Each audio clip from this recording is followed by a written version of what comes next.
نہ بد کلامی ہونی چاہیے، نہ علمی معیار سے گرا ہوا انداز تخاطب ہونا چاہیے، کیونکہ لوگ دین کی اقدار کو، دین کے اخلاق کو، دین کے معیار کو وہ جانیں گے تو وہ آپ سے جانیں گے کہ جو اللہ کے دین کے لیے کھڑا ہوگا اللہ کا دین اس کو کبھی گرنے نہیں دے گا انشاءاللہ۔ شیخ المشائخ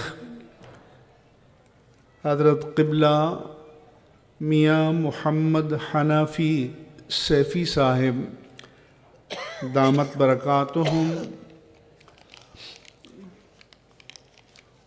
حضرت قبلہ پیر طریقت ڈاکٹر کرنل سرفراز سیفی صاحب دامت برکاتہم، حضرت علامہ مفتی شیر خان صاحب، حضرت علامہ صاحبزادہ محمد عبد المصطفیٰ ہزاروی صاحب، حضرت پیر طریقت عالم ربانی علامہ صاحبزادہ حامد سرفراز صاحب،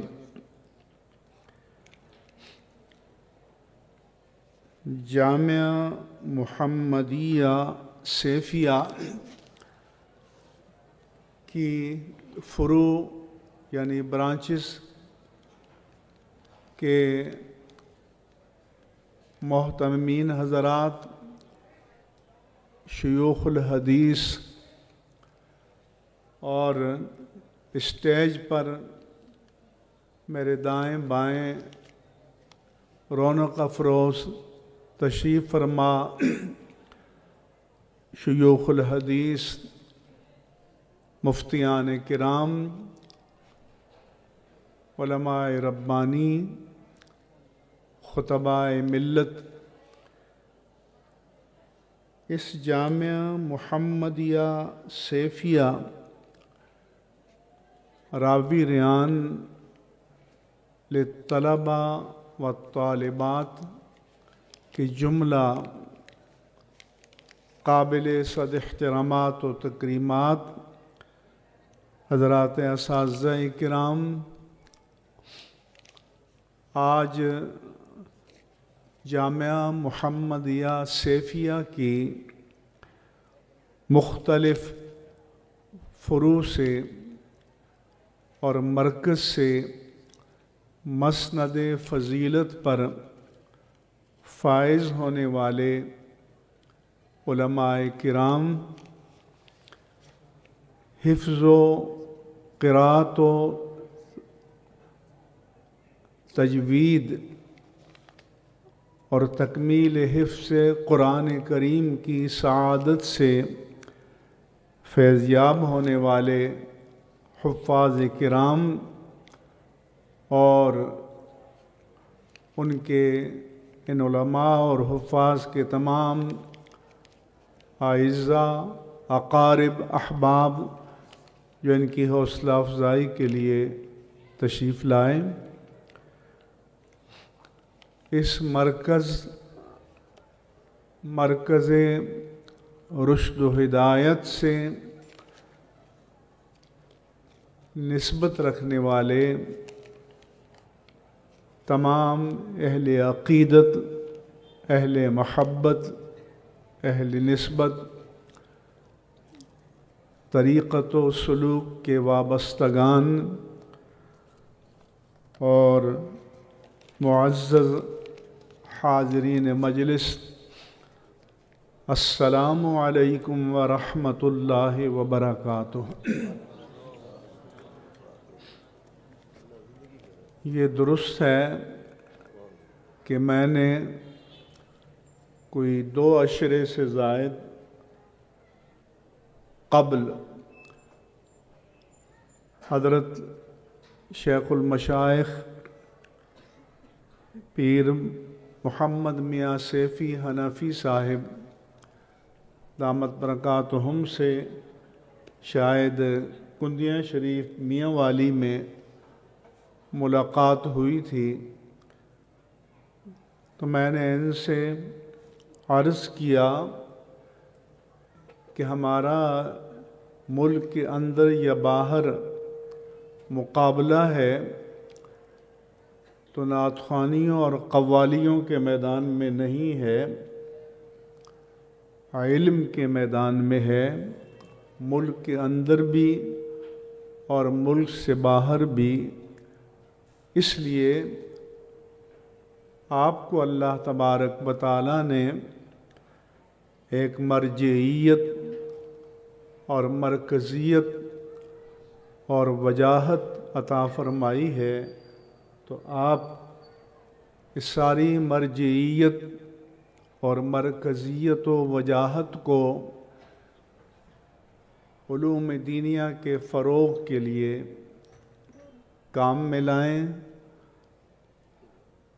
دینی مدارس و جامعات کا نیٹ ورک قائم کریں، اور میں رب تبارک و تعالیٰ کا بے حد و بے حساب شکر ادا کرتا ہوں کہ اس نے اپنے حبیب مکرم صلی اللہ علیہ وآلہ وسلم کے طفیل میں نے جو خواب دیکھا تھا آج اس کی تعبیر میرے سامنے ہے۔ اس مرکز کی فروع شاخیں پورے پنجاب میں پھیلی ہوئی ہیں، اور میں حضرت سے بھی اور حضرت کے خلیفہ ارشد حضرت ڈاکٹر کرنل سرفراز صاحب سے بھی گزارش کروں گا کہ خیبر پختونخوا اور گلگت بلتستان کی طرف بھی آپ اپنی توجہات مبذول کریں، تاکہ آئندہ ہم کسی ایسے اجتماع میں بیٹھیں تو پھر وہاں کی بھی ایک وقی نمائندگی ہمارے سامنے ہو۔ اس مرکز کا فیض پاکستان کے اندر تو ہے ہی، میں نے پاکستان سے باہر بھی خود مشاہدہ کیا۔ جب میں یورپین یونین کے دورے پر گیا تو کوپن ہیگن میں ڈنمارک میں نے جامعہ محمدیہ سیفیہ دیکھا۔ ہمارے ڈاکٹر کرنل سرفراز سیفی صاحب کے فیض یافتہ علماء علامہ مفتی محمد طارق امین صاحب کی قیادت میں وہ دینی علوم کی تدریس میں نہایت گراں قدر خدمات انجام دے رہے ہیں۔ انہوں نے ہماری ان درسیات کی کتاب کا ڈینش زبان میں بھی ترجمہ کیا، اور میں نے ان کے ادارے میں روایتی طلباء ہی نہیں بلکہ وہ ٹیلنٹڈ جوہر قابل بھی دیکھا کہ جنہوں نے پوری ڈنمارک میں آئی ٹی میں best teacher of the year کا ٹائٹل حاصل کیا تھا، وہ بھی اس ادارے سے وابستہ تھے وہاں۔ اور اسی طرح سے انتہائی پڑھے لکھے لوگ، اور اس کی آج دین کو شدید ترین ضرورت ہے۔ یہ بھی حضرت قبلہ میاں صاحب کا بالواسطہ فیض ہے۔ میں تو ڈاکٹر صاحب سے کہتا ہوں کہ آپ کچھ عرصہ یورپ اور امریکہ اور دیگر بلاد کی طرف بھی توجہ دیں۔ دوسری بات، ہمارے جو مولن یا اسٹیج سیکرٹری صاحب تھے کہ یہ پیری مریدی کو نہیں مانتے تھے، تو بدعمل اور بے عمل پیری سے کیا کرنا ہے؟ وہ تو ایک لائبلٹی ہے ہم پر۔ ہمارے لیے ایسٹ اور اثاثہ جو ہے وہ پیری ہے جہاں کوئی تربیت، تعلیم اور تزکیے کا انتظام ہو۔ ہمارے آراس میں کیا ہوتا ہے؟ فضائل کی تقریریں، پھر لنگر۔ مجھے لگتا ہے کئی جگہ کہ 90%، 80% وہ لوگ ہوں گے جن کو نہ پورے کلمے آتے ہوں گے، نہ نماز آتی ہوگی، نہ جنازہ آتا ہوگا، ان کی تربیت کا کوئی انتظام نہیں ہے، اور وہ چاہتے ہیں کہ یہ لوگ جاہل رہیں، کیونکہ آنکھیں کھل جائیں گی تو علم و عمل کے نور کو پہچاننے کا سلیقہ بھی پیدا ہو جائے گا۔ اس لیے میں ان مراکز رشد و ہدایت کو سلام کرتا ہوں کہ جہاں ان بزرگوں کے شعار کے مطابق دینی مدارس و جامعات بھی ہیں اور تعلیم، تربیت، تزکیہ اور عرفان و احسان کا انتظام بھی ہے۔ اتنے لوگوں کی صورتوں کو صورت مصطفیٰ میں ڈھال لینا، اس سے بڑھ کر کرامت اور آپ کو کیا چاہیے؟ اس لیے میں ان مراکز کو قدر کی نگاہ سے دیکھتا ہوں، اور میں نے جب میں یورپین دورے کے بعد آیا تو میں نے لکھا بھی تھا اس پر، اور میں امید کرتا ہوں کہ یہاں کے فیض یافتگان اس مشن کو ملک کے اندر قریہ قریہ، بستی بستی اور دیگر ممالک میں پھیلائیں گے انشاءاللہ تعالی۔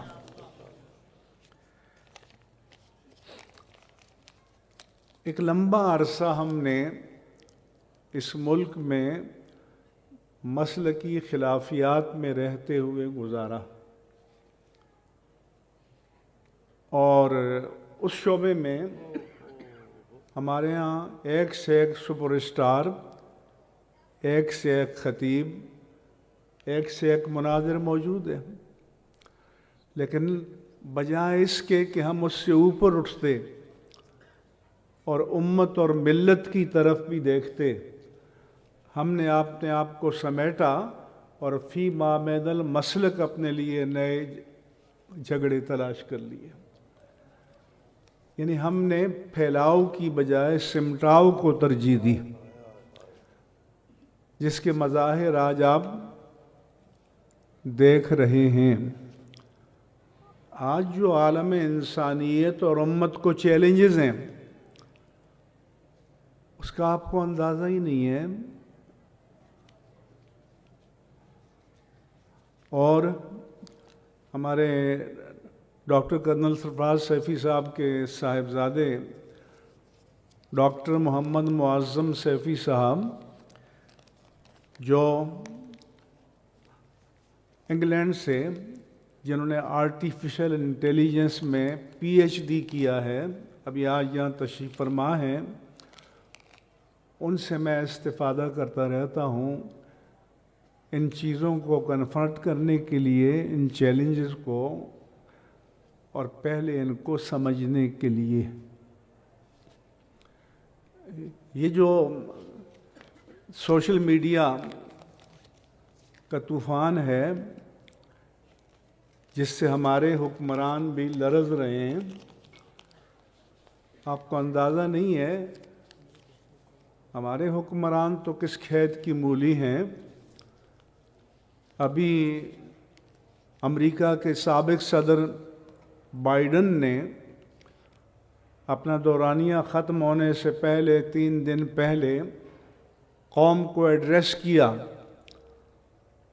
اور کہا کہ 6 دہائیاں پہلے ہمارے اس وقت کے پریزیڈنٹ آئزن ہاور نے متنبع کیا تھا کہ ملٹری انڈسٹریل کمپلیکس ہمارے ملک کے لیے خطرہ بننے جا رہا ہے۔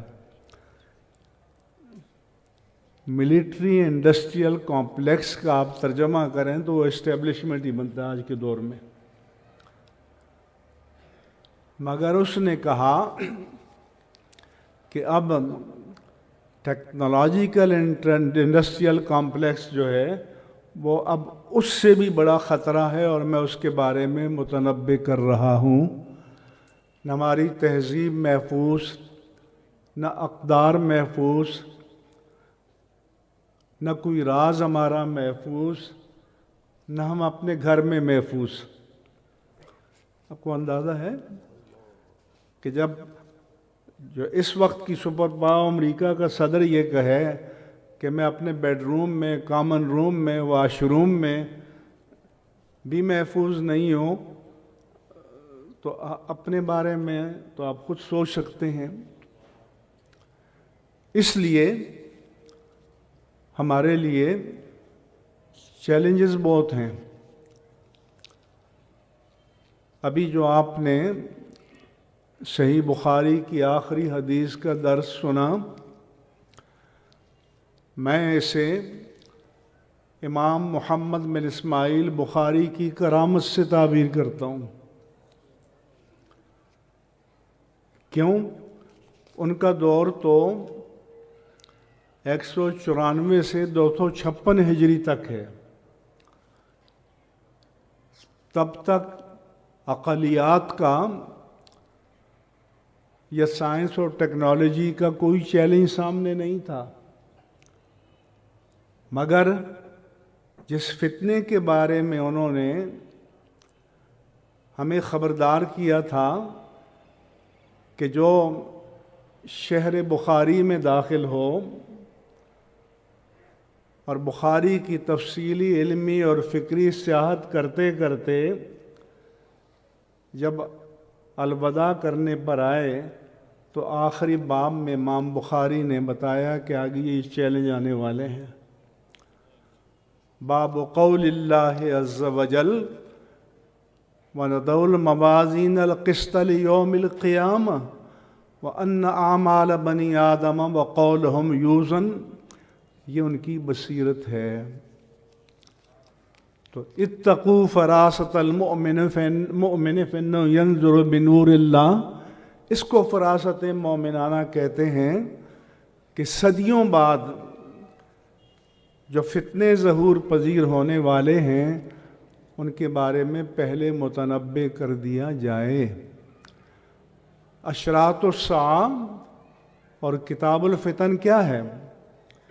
یہ اللہ کے رسول نے متوجہ کیا تھا کہ آخر وقت میں کس طرح کا دور آئے گا۔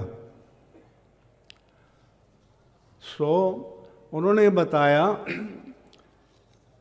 کیونکہ وہ دور قریب تھا جب محبت وحی، منبع وحی، صاحب وحی کو لوگوں نے اپنی آنکھوں سے دیکھا تھا، اٹھتے بیٹھتے، سوتے جاگتے، بزم میں، رزم میں، خلوت میں، جلوت میں، تو آپ کی کچھ برکات ابھی موجود تھیں۔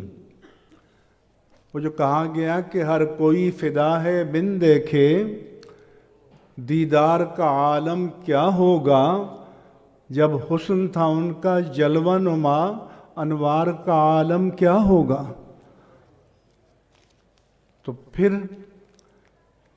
معتزلہ کا فرقہ آیا اور یہ اسلام کے لیے اقلیت کا پہلا چیلنج تھا کہ انہوں نے وحی کے لیے میزان، کسوٹی اور معیار عقل کو بنایا۔ اور اس کی روشنی میں انہوں نے مسلمات سے انحراف کر کے نئے عقلی دلائل قائم کیے کہ بھائی اللہ علامہ الغیوب ہے، اس کو پتہ ہے کون جنتی ہے کون نہیں ہے، کس کا انجام کیا ہے کس کا کیا نہیں ہے۔ وہ اپنے علم کی بنیاد پر جنتیوں کو جنت میں اور جہنمیوں کو جہنم میں لے جائے گا۔ عدالت لگانے کی کیا ضرورت، ناپ تول کی کیا ضرورت، عدل اور عدالت لگانے اور میزان عدل قائم کرنے کی کیا ضرورت؟ وہی فتنہ آج سر چڑھ کر بول رہا ہے۔ ابھی علامہ صاحب بتا رہے تھے آپ کو کہ ایک پلڑے میں 99 بڑے بڑے سجلات رجسٹرڈ ہوں گے کسی کے نامہ اعمال کے، اور گناہوں کا پلہ بھاری ہوگا تو ایک بطاقہ یا سلپ یا چٹ یا پرچی لا کر رکھ دی جائے گی، نیکیوں کا پلہ بھاری ہو جائے گا۔ عقلی سوال تو یہ بھی ہوگا کہ 99 رجسٹر تو بڑے بھاری ہوتے ہیں، تو ایک چٹ ان پر کیسے بھاری ہو جائے گی؟ تب پتہ چلے گا کہ وزن صرف کوانٹیٹی کا نہیں ہوتا، کوالٹی کا بھی ہوتا ہے۔ آپ بتائیں اگر ایک پلڑے میں کوئلے ڈال دیے جائیں اور دوسرے پلڑے میں سونا یا پلاٹینیم ہو تو کیا وزن کو ٹیلی کیا جائے گا؟ لیکن یہ اللہ تعالیٰ کی خلاقی اور قدرت ہے کہ وہ ایک سلپ اور پرچی میں وہ کوالٹیٹیو عظمت پیدا کر دے کہ جس کے مقابلے میں 99 رجسٹر بھی ہوا ہو جائیں۔ تو عقلی چیلنج تو یہاں بھی آئے گا، اور اب جو فتنے ہیں وہ یہی فتنہ موجود ہے۔ یہ معراج النبی کا مہینہ ہے، میں نے تفصیل سے لکھا ہے۔ سر سید احمد خان نے اپنی تفسیر میں معراج پر لکھا، ساری حدیثیں نقل کی۔ اس نے کہا یہ اگر حدیثیں جرح و تعدیل کے معیار پر صحیح بھی ہوں، یہ حدیث مبارکہ اگر جرح و تعدیل اخذ و قبول کے معیار پر صحیح بھی ہوں تو ہم کہیں گے کہ راوی کو سمجھنے میں غلطی ہو گئی۔ کیوں؟ اس نے کہا کہ لا آف نیچر یا قانون فطرت یہ اٹل ہے، یہ انچینجبل ہے، یہ غیر متبدل ہے۔ یعنی وحی کو تو بدلا جا سکتا ہے، قانون فطرت کو بدلا نہیں جا سکتا۔ آج بھی سر سید کے ماننے والے کتنے ہیں؟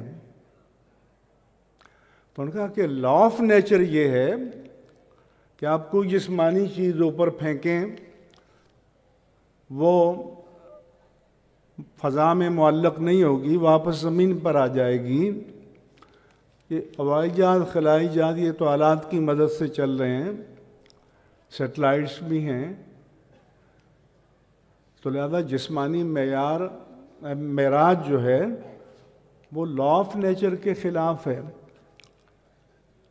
قانون فطرت کے خلاف ہے۔ اس لیے ان کو اس دور کے علماء نے نیچری کہا تھا۔ آج کل تو ہمارا یہ ہے کہ بھی نام کے ساتھ سید ہو جائے، شریعت سے ماورا ہو گیا۔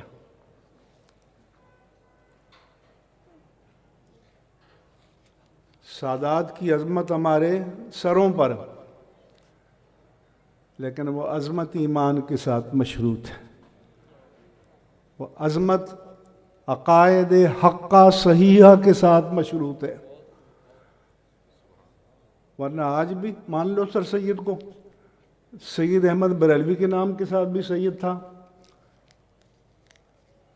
کتنی باری اکثریت ہے شیعہ کی جن کے نام کے ساتھ سید ہے۔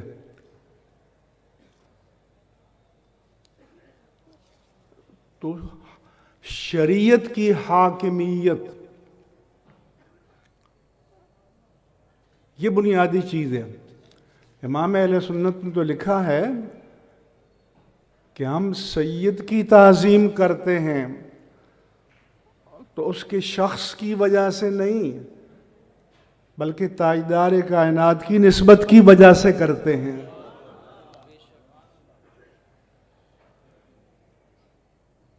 اس لیے میں ان سادات کو جو اس آستانے سے وابستہ ہیں سلام پیش کرتا ہوں کہ آج وہ علم کے فروغ میں، اس لشکر میں اور اس جہاد میں شامل ہیں، اور ایک سر سید نہیں ہے، اور بھی ایک لائن لگی ہوئی ہے، آج بھی یہ چیلنج موجود ہے۔ تو ہم کہتے ہیں کہ لا آف نیچر یا قانون فطرت یہ تسلیم، ہم اس کو مانتے ہیں، کیونکہ یہ جو کائنات ہے یہ اللہ تبارک و تعالیٰ کے تکوینی نظام کے مطابق چل رہی ہے، اور اس تکوینی نظام ہی کو لا آف نیچر کہتے ہیں، کہ فرمایا کہ الشمس والقمر بحسبان، کہ سورج اور چاند ایک ان سین کنٹرول، ایک نظر نہ آنے والے کنٹرول کی زنجیروں میں بندھے ہوئے ہیں۔ والنجم والشجر یسجدان، زمین پر بچھا سبزہ اور کھڑے درخت یہ بھی بارگاہ الوہیت میں مصروف عبادت ہیں۔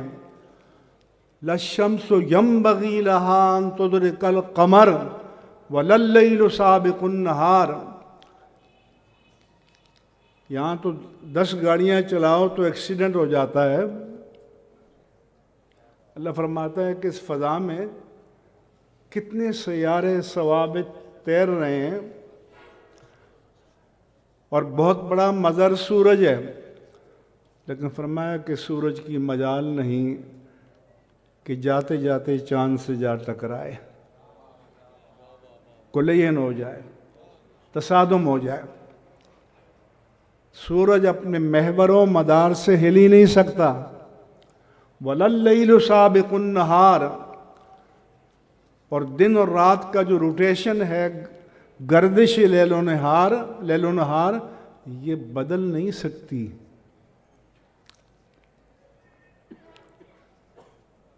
فرمایا کہ ان فی خلق السماوات والارض واختلاف اللیل والنہار لآیات لأولی الالباب، کہ زمین و آسمان کی تخلیق، گردش نظام میں، گردش لیل و نہار میں اہل عقل کے لیے نشانیاں ہیں۔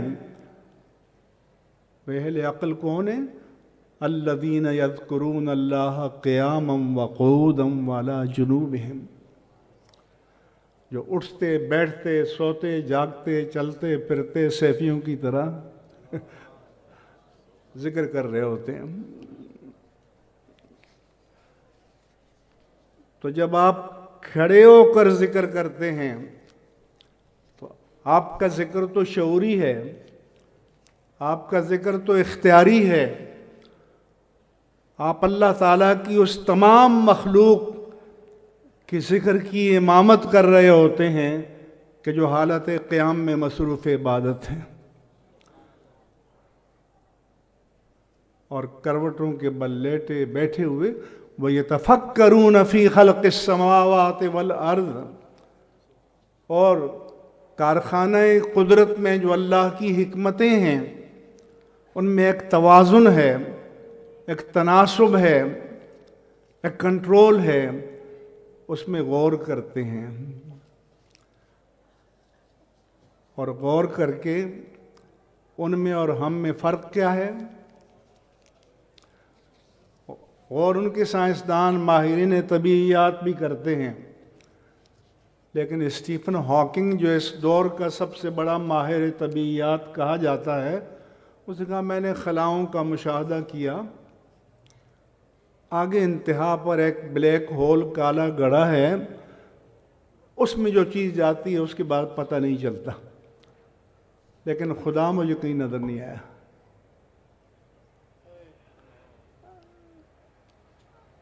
ہم کہتے ہیں اگر جو تمہیں نظر آ جاتا تو وہ خدا ہے ہی نہیں، لیکن مومن کیا کہتا ہے کہ ربنا ما خلقت ھذا باطلا، مصنوع کا بندہ نہیں بننا، مصنوع کے کمال کو دیکھ کر صانع کے کمال کو ماننا ہے۔ سبحانک فقنا عذاب النار۔ اس لیے یہ جو چیلنجز ہیں تو ہم نے کہتے ہیں کہ قانون فطرت حاکم ہے، لیکن فطرت پر، جس کو آپ کریچر کہتے ہیں، جس کو آپ مخلوق کہتے ہیں، فاطر یا کریٹر پر حاکم نہیں ہے۔ قانون فطرت مخلوق پر حاکم ہے، حاکم پر، خالق پر حاکم نہیں ہے۔ اس لیے بتایا کہ بھئی قانون فطرت یہ ہے، توالد و تناسل کا جو نظام ہے وہ یہ ہے کہ مرد و زن، مادہ و نر کے تعلق سے بچہ پیدا ہوتا ہے، بلکہ اب تو ماہرین نباتات کہتے ہیں کہ درختوں میں بھی مادہ و نر کا تصور موجود ہے۔ ہمارے یہاں کراچی سے آگے ٹھٹا کی طرف پپیتے کے کھیت ہوتے ہیں، لیکن ایک درخت پر پھل نہیں ہوتا، کہتے ہیں یہ نر ہے جو پورے کھیت میں تاثیر کر رہا ہے۔ مگر یہ سنت جاریہ ہے کہ مرد و زن کے تعلق سے نسل پیدا ہوتی ہے، لیکن رب تبارک و تعالیٰ کی قدرت اس کی ان اسباب کی محتاج نہیں ہے، لہذا اس نے حضرت عیسیٰ علیہ السلام کو بغیر باپ کے، حضرت حوا کو ماں یا عورت کے واسطے کے بغیر، اور حضرت آدم علیہ السلام کو دونوں واسطوں کے بغیر پیدا کر کے بتا دیا کہ اس کی قدرت ان اسباب کی محتاج نہیں ہے۔ لہذا وہ کہتے ہیں کہ ہم صرف اس کو مانیں گے جو عقل میں، مشاہدے میں، تجربے میں آئے، جو ہمارے لیے قابل تصدیق ہو، جیسے انگریزی میں ویریفائیبل کہتے ہیں۔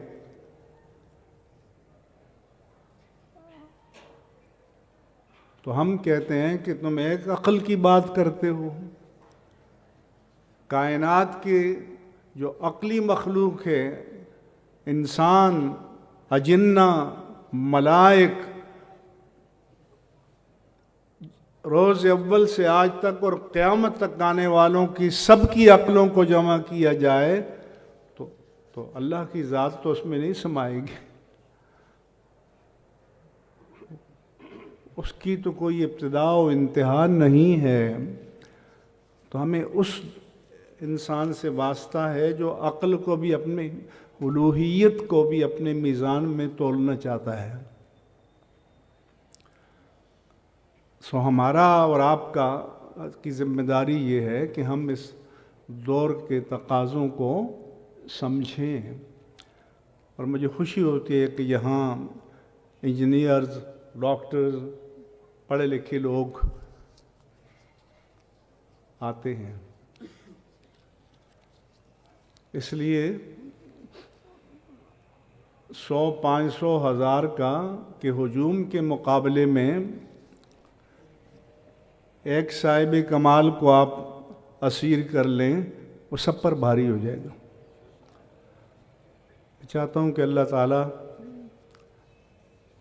ان کے اثرات میں، فیضان میں اور تاثیر عطا فرمائے،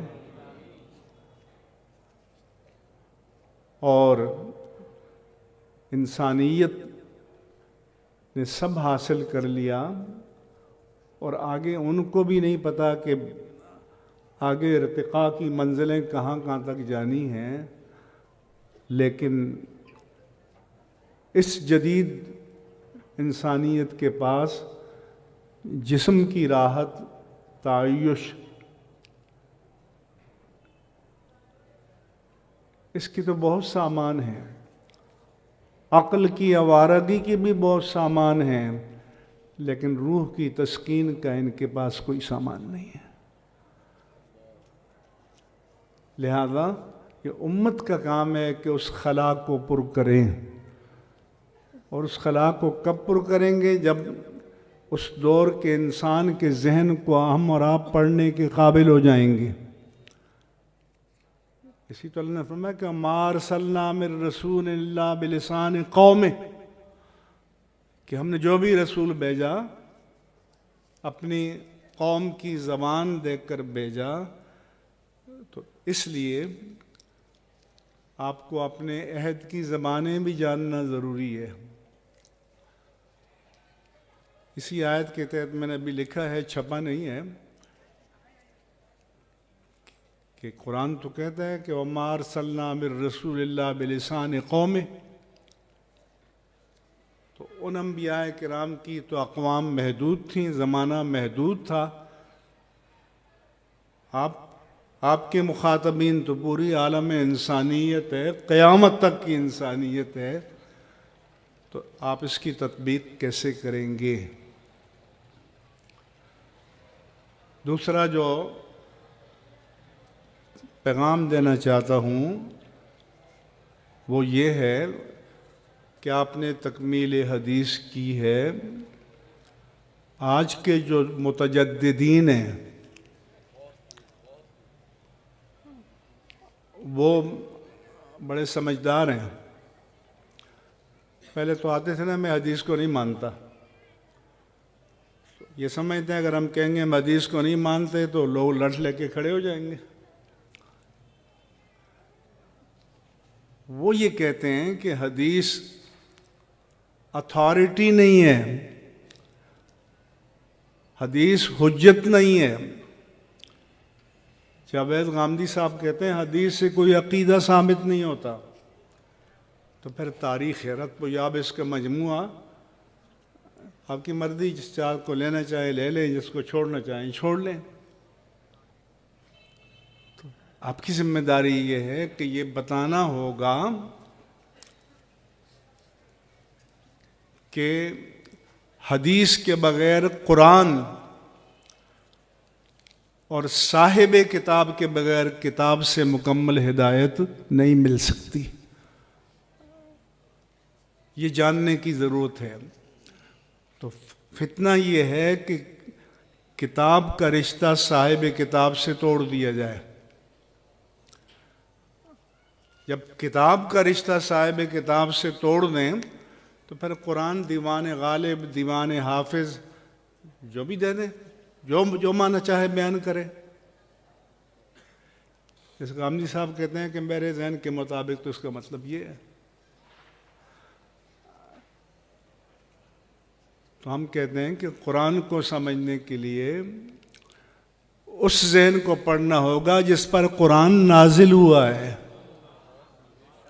اور اللہ نے فرمایا کہ قد جاءکم من اللہ نور و کتاب مبین، تمہارے پاس اللہ کی طرف سے ایک نور نبوت آیا، ایک روشن کتاب آئی، وَأَنزَلْنَا إِلَيْكُمْ نُورًا مُبِينًا، یہ کتاب اگرچہ نور ہے مگر اس نور سے ہدایت اس کو ملے گی جو نور نبوت مصطفیٰ کی روشنی میں سے پڑھے گا۔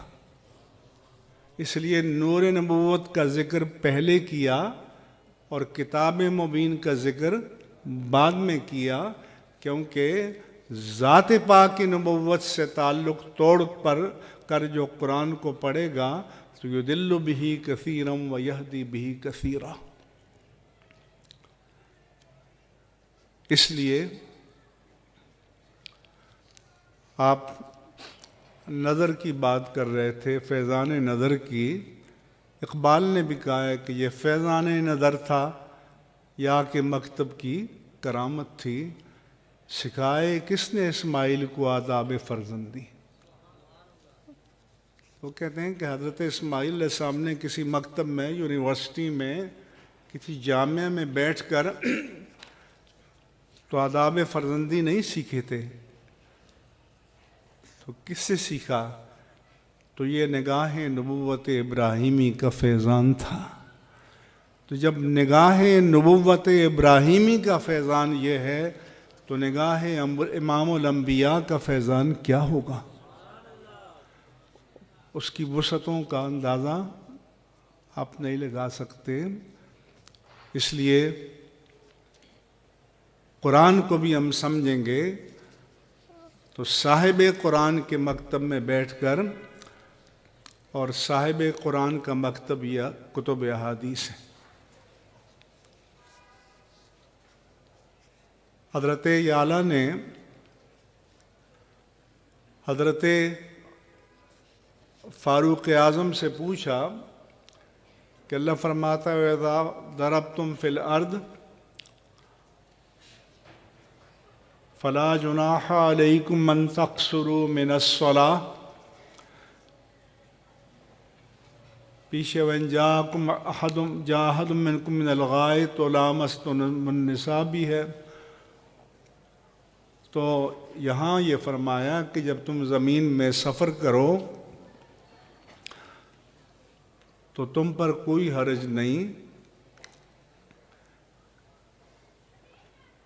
کہ ان خفتم ان یفتنکم الذین کفروا، اگر تمہیں اندیشہ ہے، خطرہ ہے، آپ ایٹ رسک ہیں کہ آگے کہیں دشمن چھپا نہ بیٹھا ہو، پکٹ لگا کے نہ بیٹھا ہو، اچانک اٹیک نہ کر دے، تو تم قصر پڑھ لو۔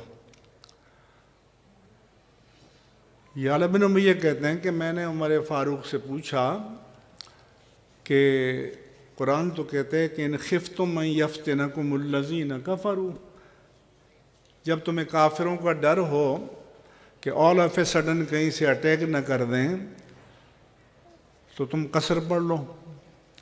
وَقَدْ أَمِنَ النَّاسِ، تو اب تو خطرہ ٹل گیا، اب حجاز میں کہیں بھی کفر تو مغلوب ہو گیا، اب کیا کریں؟ قصر پڑھیں یا پوری پڑھیں؟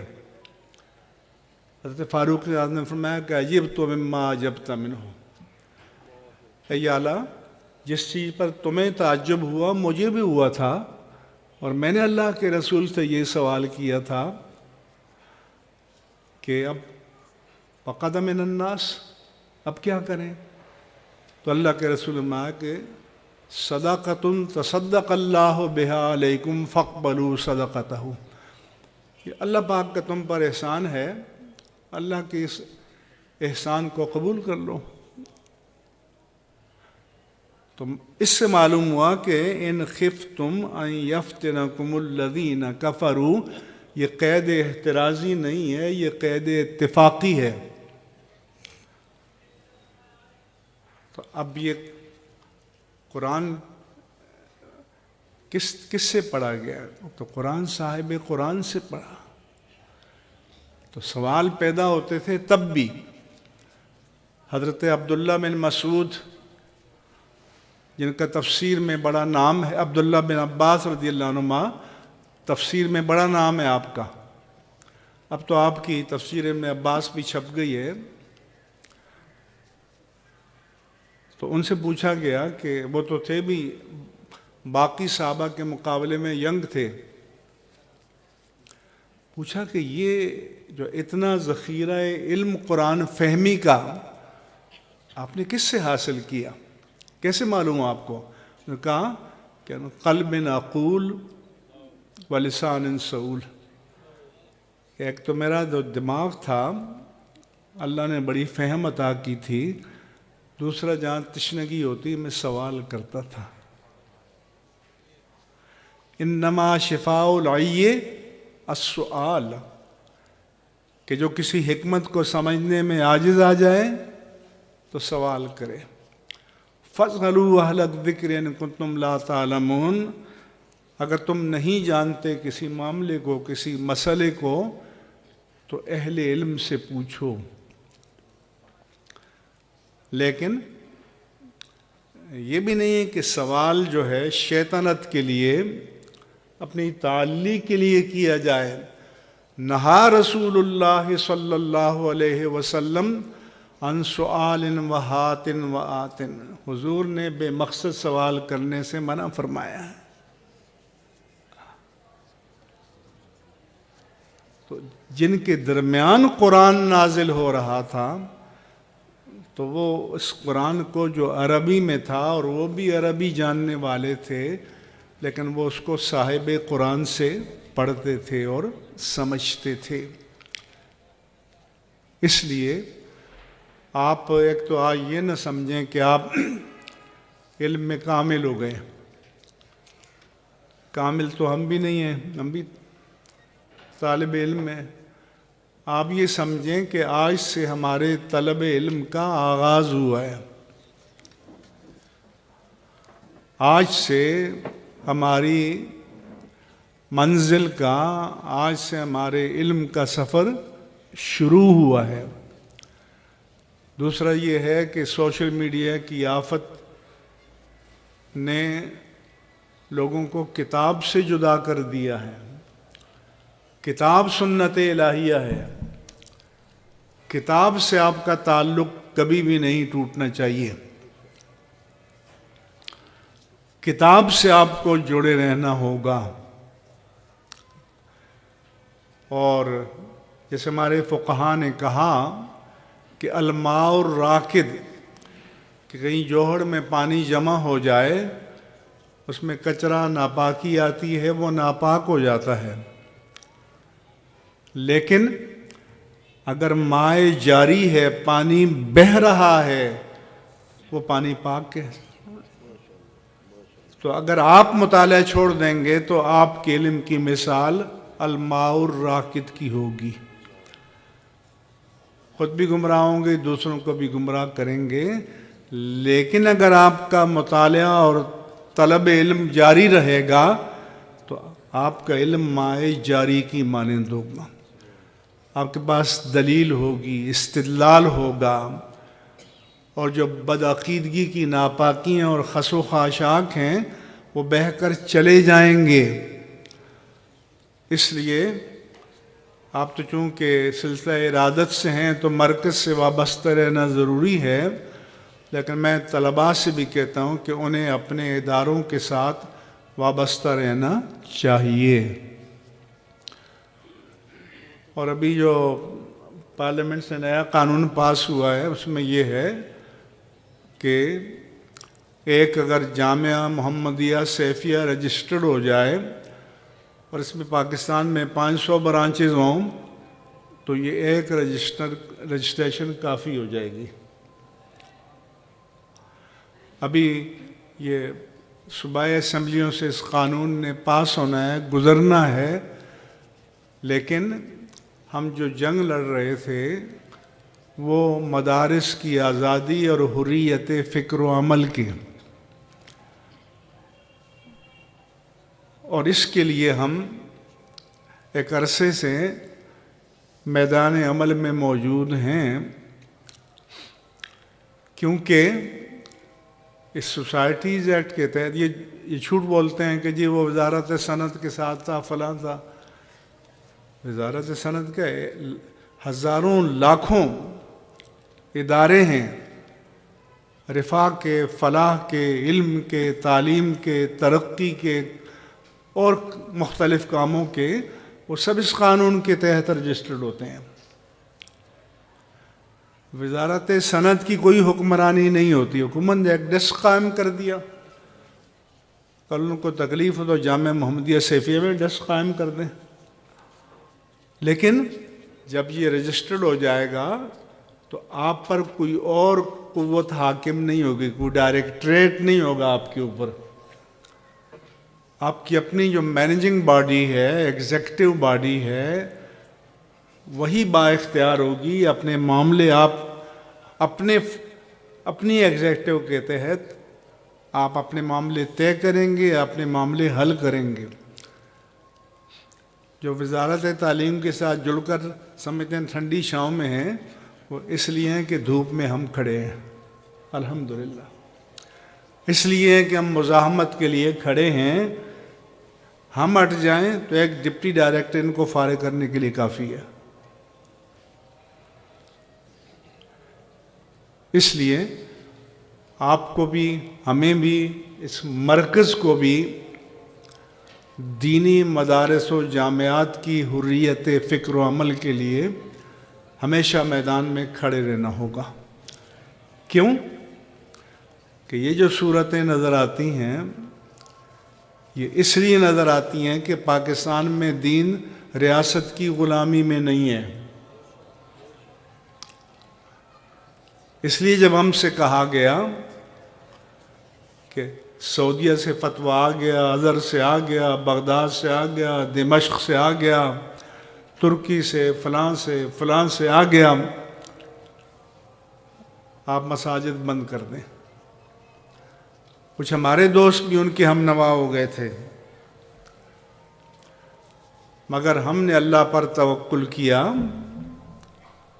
اور ہم نے کہا جن فتاویٰ کا آپ نے حوالہ دیا ہے وہ ریاست کی غلامی میں جاری ہوتے ہیں. پاکستان غلامان مصطفیٰ کا ملک ہے, جہاں وہ فتویٰ چلے گا جو غلامی مصطفیٰ میں جاری ہوگا.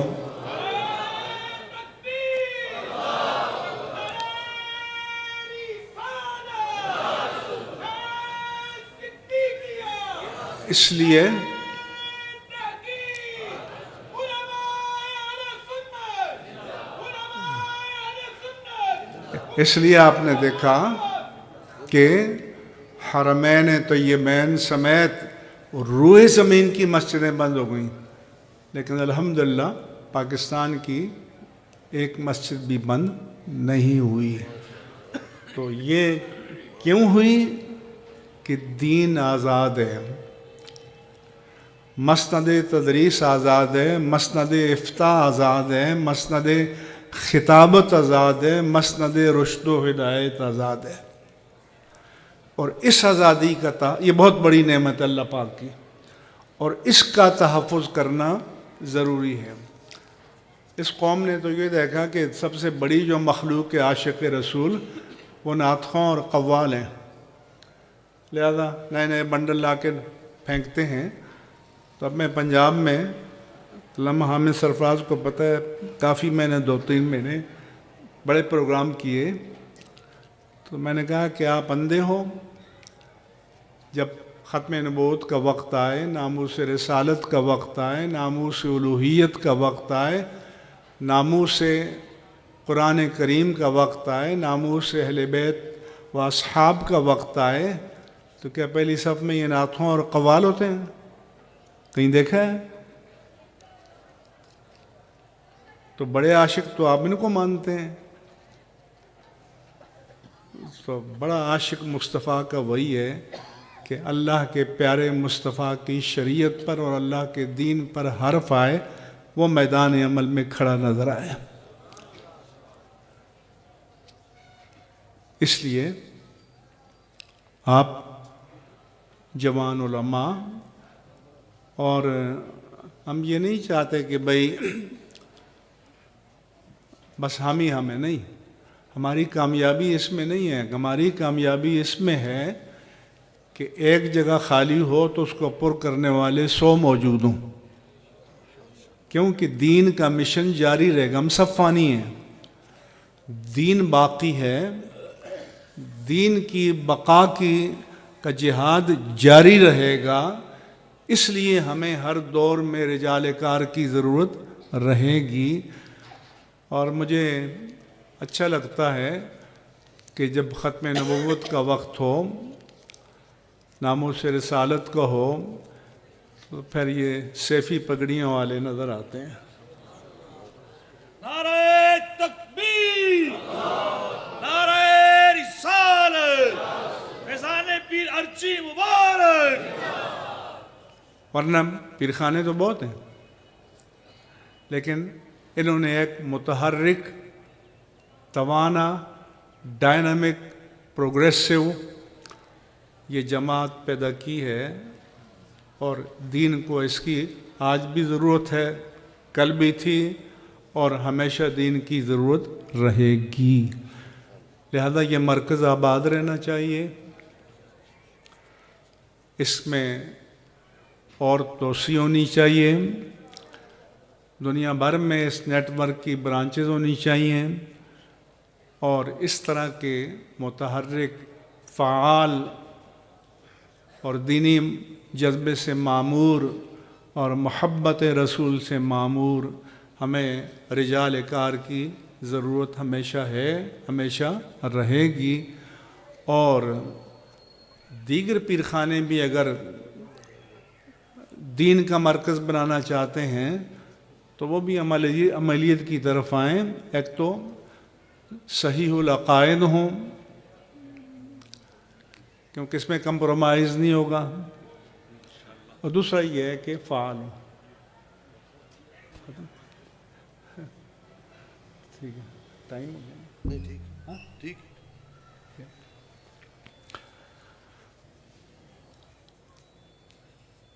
اور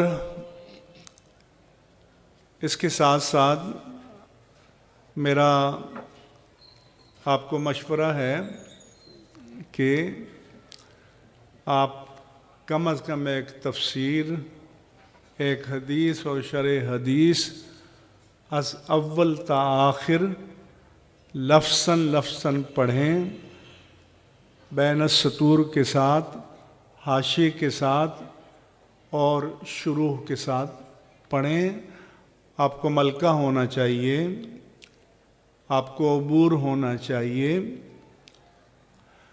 اور آپ دین کو مثبت انداز میں پیش کریں۔ نہ ہمیں ہذیان بکنا چاہیے، نہ بد کلامی ہونی چاہیے، نہ علمی معیار سے گرا ہوا انداز تخاطب ہونا چاہیے، کیونکہ لوگ دین کی اقدار کو، دین کے اخلاق کو، دین کے معیار کو وہ جانیں گے تو وہ آپ سے جانیں گے۔ اس لیے میں سب سے کہتا ہوں کہ جہاں بات کرنی ہو، بات پیش کرنی ہو تو انتہائی متانت کے ساتھ، وقار کے ساتھ، شرافت کے ساتھ آپ اپنا موقف پیش کریں۔ دوسرا یہ کہ ایک ہے علم اور ایک ہے ابلاغ علم۔ جیسے پیری مریدی میں بھی بڑے صاحب فضائل ہوتے ہیں، لیکن جس پر اللہ کا کرم ہو جائے اس کا فیض پھیلنے لگ جاتا ہے، تو اس میں جو ایصال کی صلاحیت ہے وہ بڑھ جاتی ہے۔ تو ابلاغ جو دین کا ہے وہ تحریر سے ہوتا ہے، خطابت سے ہوتا ہے، تدریس سے ہوتا ہے، اور عمل سے بھی ہوتا ہے۔ انگریزی میں کہتے ہیں actions speak louder than the words, کہ جو اعمال کا ابلاغ ہے، اعمال کی تاثیر ہے، وہ الفاظ سے بھی زیادہ ہے۔ کوئی بھی آئے گا جب اتنے عامل سامنے دیکھے گا اس کا متاثر ہونا یقینی ہے، کیونکہ اور جگہ بھی جا کر تو مناظر دیکھتا ہے نا، اعراض تو کئی جگہ ہوتے ہیں، لیکن منظر کا فرق جب نظر آئے گا تو اس کی تاثیر بھی پھر نظر آئے گی۔ اس لیے ہمیں یہ سوچنا چاہیے کہ ہم نے اپنے آپ کو، کسی نے مجبور نہیں کیا، ہم نے اپنے آپ کو دین کے نمائندے کے طور پر پیش کیا ہے۔ اور جیسا آپ نے آج کے سبق میں پڑھا کہ ایک جوہر ہوتا ہے، ایک عارض ہوتا ہے، جوہر قائم بالذات ہوتا ہے، عارض کا اپنا کوئی وجود نہیں ہوتا، وہ کسی جوہر کے ساتھ قائم ہوتا ہے۔ یہ عقلی سوال پیدا ہی تب ہوا کہ انہوں نے کہا جی دیکھیں اب نمازوں کو کیسے تولیں گے، کیونکہ نماز کا وجود نمازی کے وجود کے ساتھ قائم ہے۔ یہ تو نہیں ہے کہ آپ ہماری اور آپ کی نمازوں کو ہمارے وجود سے الگ کر کے ترازو میں رکھ دیا جائے گا، تو یہ عوارض ہیں۔ اسی طرح سے دین اسلام بھی اگر کوئی یہ ہوتا کہ ماڈل بنا کے رکھنا ہوتا تو پیر صاحب کے لیے تو بہت آسان تھا، ایک حسین و جمیل سونے کا ماڈل بنا کے ادھر کہیں رکھ دیتے اور کوئی آتا حضور اسلام کیسا ہوتا ہے آپ آتے لاؤ یہ دیکھ لو، نہیں، الگ سے مسلم اور مومن کے وجود سے الگ اسلام اور ایمان کا وجود ماڈل کوئی نہیں ہے، اس لیے آپ اس کا ماڈل ہیں۔ وہ اسلام کو جاننا چاہے گا، مجھ کو دیکھ کر رائے قائم کرے گا، آپ کو دیکھ کر کرے گا، آپ کو دیکھ کر کرے گا، تو اس لیے آپ کو یہ احساس کرنا چاہیے کہ آپ کی عزت کے ساتھ ساتھ دین کی عزت وابستہ ہے، آپ کے وقار کے ساتھ ساتھ دین کا وقار وابستہ ہے۔ اگر آپ کوئی غلط کام کریں گے اور معاشرے کے طبقات کریں تو ہمارا میڈیا اس کو ایک فرد کا کام بنا کے پیش کرتا ہے، لیکن خدا نخواستہ کوئی عالم یا دین کا طالب علم کسی میں مبتلا نظر آئے تو پورے دین کو نشانہ بناتے ہیں۔ کیوں؟ کہ وہ دین کو گالی نہیں دے سکتے، ابھی اتنی غیرت مسلمانوں میں ہے، تو وہ جب دین کو کی مذمت کریں گے تو کسی عالم کو سامنے رکھیں گے، اس کی خامیوں کو سامنے رکھیں گے، اس کے کردار کو سامنے رکھیں گے۔ اس لیے ہم سب جو ہیں وہ معرکہ امتحان میں ہیں، ہم سب میدان عمل میں ہیں، اس لیے ہمیں اس بات کا پاس رکھنا چاہیے۔ اور آخری پیغام جو میں دینا چاہتا ہوں وہ یہ ہے کہ اہل سنت و جماعت میں نہ کوئی خارجی ہے، نہ کوئی ناسبی ہے، نہ کوئی رافضی ہے، نہ کوئی سبائی ہے، اہل سنت و جماعت غلامان مصطفیٰ ہیں۔ اہل سنت و جماعت میں اہل بیت اطہار کی شان میں ان کی شان سے گرا ہوا کوئی کلمہ کہنا یہ تو بہت دور کی بات ہے۔ کوئی سنی مومن مسلم اپنے دماغ کے کسی گوشے میں سوچ بھی نہیں سکتا۔ اس لیے جو یہ کہتے ہیں اہل سنت پر تان کرتے ہیں وہ کذاب ہیں، جھوٹے ہیں، بہتان باندھتے ہیں۔ اہل سنت و جماعت اہل بیت اطہار کے محبین میں سے ہیں، مگر اللہ کے رسول نے اپنے لیے بھی شریعت کی حدود کو عبور کرنے کی اجازت نہیں دی۔ اب سے بڑا تو کائنات میں کوئی نہیں ہے، اللہ کی مخلوق میں آپ کی ذات کے بعد کے علاوہ کوئی اور بڑا نہیں ہے، لیکن آپ نے فرمایا کہ لا تأطرونی کما اطرت النصارى المسیح ابن مریم، کہ جیسے نصارہ نے مسیح ابن مریم کی شان میں مبالغہ کیا اور مقام نبوت و رسالت سے اٹھا کر مقام الوہیت میں پہنچا دیا، میرے آقا نے فرمایا کہ خبردار، میری امت کو میرے بارے میں اس بات کی اجازت نہیں ہے۔ انی عبداللہ و رسولہ، میں اللہ کا بندہ اور اس کا رسول ہوں۔ ہم ہر نماز میں اشہد ان محمدً عبدہ و رسولہ پڑھتے ہیں، لہذا کوئی اہل سنت کے بارے میں یہ کہے کہ یہ حد سے تجاوز کرتے ہیں، یہ نہیں ہے۔ تو جب ذات پاک مصطفیٰ صلی اللہ علیہ وآلہ وسلم میں حد شرع سے تجاوز کی اجازت نہیں ہے تو پھر کسی کے لیے بھی نہیں ہے. اس کا کوئی بھی مقام ہو سب کا احترام کریں گے لیکن حدود شرع کے اندر کریں گے. ریڈ لائن کو کراس کرنے کی اللہ کے رسول نے اجازت نہیں دی. پھر کہتے ہیں جی بیٹھ کے بات کر لیں.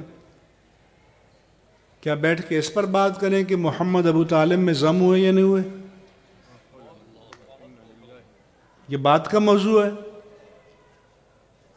یا شیخ شخص سے نکلا کہ نہیں نکلا؟ یہ ریڈ لائن کے اس پار کی بات ہے. جو آنا چاہتا ہے رجوع کر کے آئے میدان میں. سر آنکھوں پر بٹھائیں گے, دل و جان سے بٹھائیں گے, لیکن مسلمات پر کمپرومائز نہیں ہوگا. بالکل دو ٹوک بات ہے. امام اہل سنت کی احتیاط کا عالم کیا تھا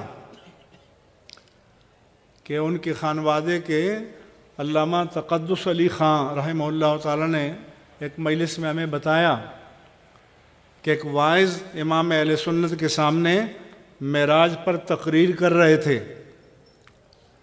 اس نے کہا جی شب معراج رسول اللہ صلی اللہ علیہ وسلم اللہ کے حضور تشریف لے گئے. اعلیٰ حضرت نے ٹوک دیا اس کو وہیں پر,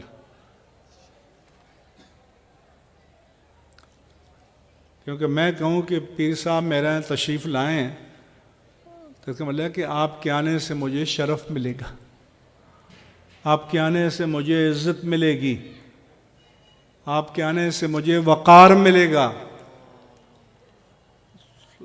تو بندہ امام العباد, امام الرسل, امام الانبیاء, خاتم الرسل بھی اللہ کے حضور جائیں تو یہ اللہ کی شان میں اضافہ نہیں, یہ آپ کے مقام عبدیت کی معراج ہے. اس لیے یہ کہو کہ حضور شب معراج کو اللہ تعالیٰ کے حضور حاضر ہوئے. تو یہ بازیچے اطفال نہیں ہے کہ جس کے جو منہ میں آئے کہہ دے. یہ انتہائی حساس نازک چیزیں ہیں اور ان میں محتاط رہنا چاہیے. اور ہم سب کی حرمت ان بزرگوں سمیت دین کی وجہ سے ہے. لہذا ہمیں دین کی حرمت کے لیے, ناموس کے لیے, وقار کے لیے ہمیشہ میدان عمل میں موجود رہنا ہوگا. اور آج آپ جا رہے ہیں تو یہ عزم لے کر, یہ پختہ عہد کر کے, یہ وعدہ کر کے اپنے آپ سے, اپنے رب سے, اللہ کے رسول سے اور اللہ کے بندوں سے وعدہ کر کے کہ ہم دین کی ناموس کے لیے ہمیشہ میدان عمل میں کھڑے رہیں گے. فوجیوں کی زبان میں ہائی الرٹ, ریڈ الرٹ, تو آپ کو ہمیشہ ریڈ الرٹ رہنا چاہیے, ہائی الرٹ رہنا چاہیے میدان میں. اور میرا یہ بھی پیغام ہوتا ہے کہ جو اللہ کے دین کے لیے کھڑا ہوگا اللہ کا دین اس کو کبھی گرنے نہیں دے گا انشاءاللہ. وما علیہ الا البلاغ المبین.